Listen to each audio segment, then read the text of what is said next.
The great debate brought to you by McDonald's is this today, Mr. Rose. Does this make the 76ers the favorites to represent the Eastern Conference in the NBA Finals? It does not make them the favorites. However, it makes them a legit contender. You would think initially when you have Joel Embiid playing at an all-NBA level, Ben Simmons playing at an all-star level, and adding Jimmy Butler, that would have been enough firepower to make it happen.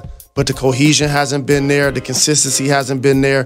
This is a great move by Elton Brand to not only add Tobias Harris, who's a terrific shooter, he also has height, which is going to give them versatility on both ends of the floor. Mike Scott is also a shooter that they can now use as a reserve. They don't have a lot of depth, and they won't have initial familiarity with playing with each other, which is why I have to still give the edge right now to the Milwaukee Bucks, led by the Greek Freak, the Toronto Raptors, led by Kawhi Leonard, and the Boston Celtics, who are really deep and talented. Obviously, Kyrie Irving is their best player. Jalen Rose, 24 hours ago, I had this team, as you do, as the fourth best team in the Eastern Conference. I think they're now my favorites to win the Eastern Conference. You know what happens in the playoffs. Rotations get shorter. You say they're not that deep. You don't have to be that deep in the playoffs. But look at the 76ers starting five. Their starting five is perfectly constructed. Ben Simmons, J.J. Redick, Jimmy Butler, Tobias Harris, Joel Embiid. Like, that is an extremely solid starting five.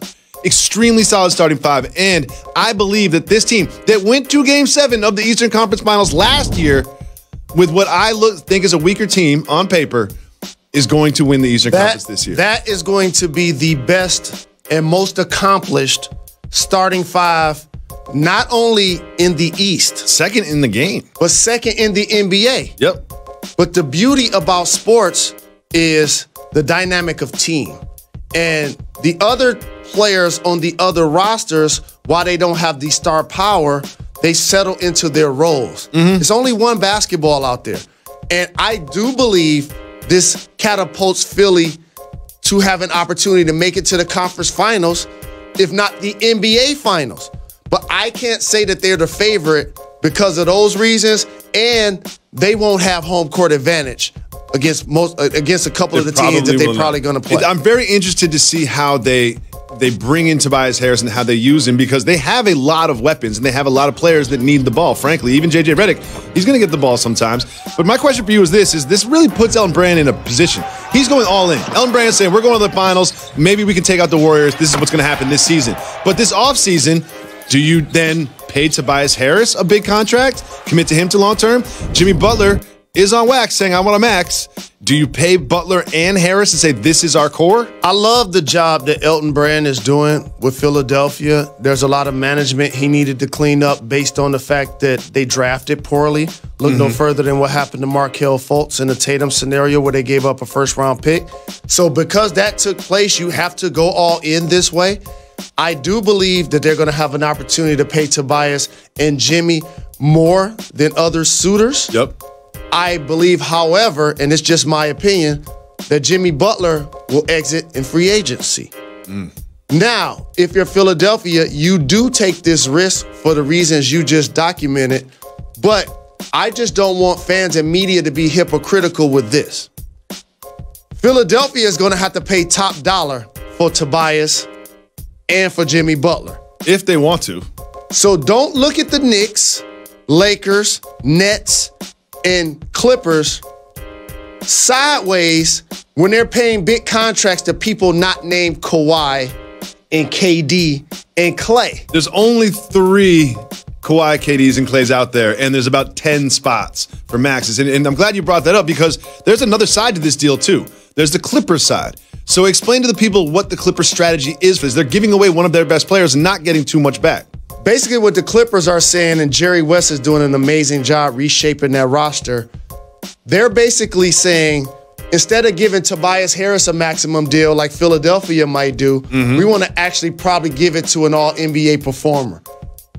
That's basically what they're saying. Yep. And they're putting themselves in a position to acquire Anthony Davis and or Kawhi Leonard with the multiple picks that they have. Yeah, those picks, that 2021 first-round Miami pick is a really valuable one. Yep. Obviously, you get a 2020 first-round pick. And so they're positioning themselves and they're giving themselves all of the options to sign people outright because we have 2 max deals. Yep. plus acquire other star players via trade if we need to.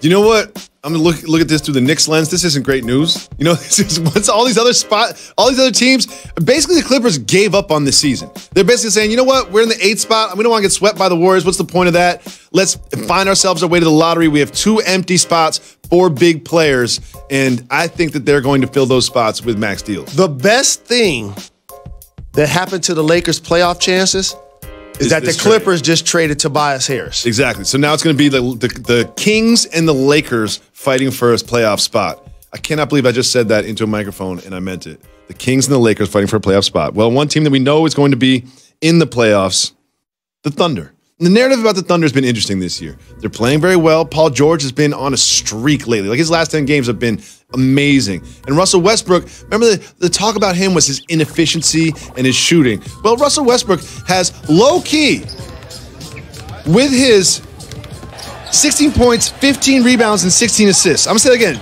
Last night, he had 16 points, 15 rebounds, and 16 assists. That is his 7th straight triple-double, Jalen Rose. Short of only Wilt Chamberlain. And when you talk about Harden and Westbrook and what they're doing, when you get compared to Wilt Chamberlain, you know you are doing something historic.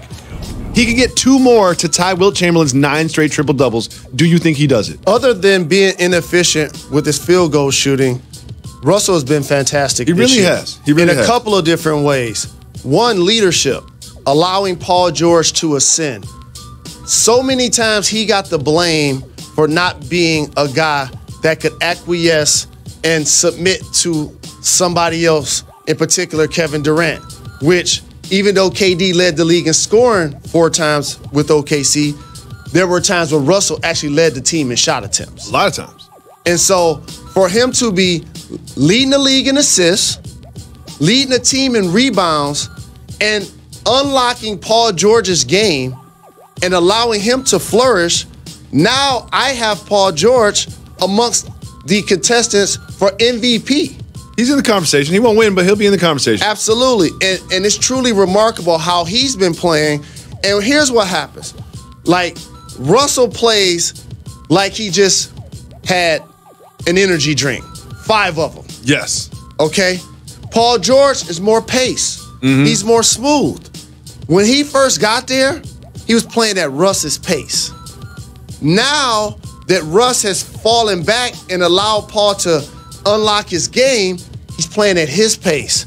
Now you see when he's coming off pick and rolls, he's splitting them, he's getting catch and shoots off down screens, and his 3-point shooting has been remarkable. This is why I believe the Thunder,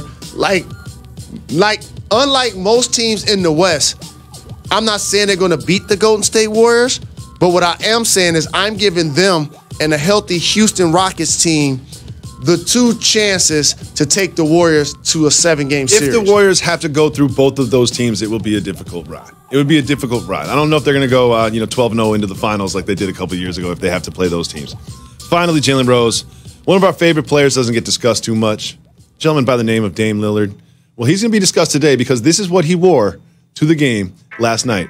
He got a clock. Flavor Flav! He got a clock with lights on it, batteries in there. It says it's Lillard time in the middle. He's got shoes. I don't know why he signed his own shoes. Jalen Rose, what do you think about the light up clock a la Flavor Flav? It's a boss move. It's a boss move. Because Dame Dollar is also an MC. Mm-hmm. He's having a terrific all-star level season. And for those that haven't been paying attention, we judge, and rightfully so, the Portland Trailblazers off how they do in the playoffs, and they did get swept and flamed out last year. Yep. But all I know, since Dame has been there, they made the playoffs every year in a tough Western Conference.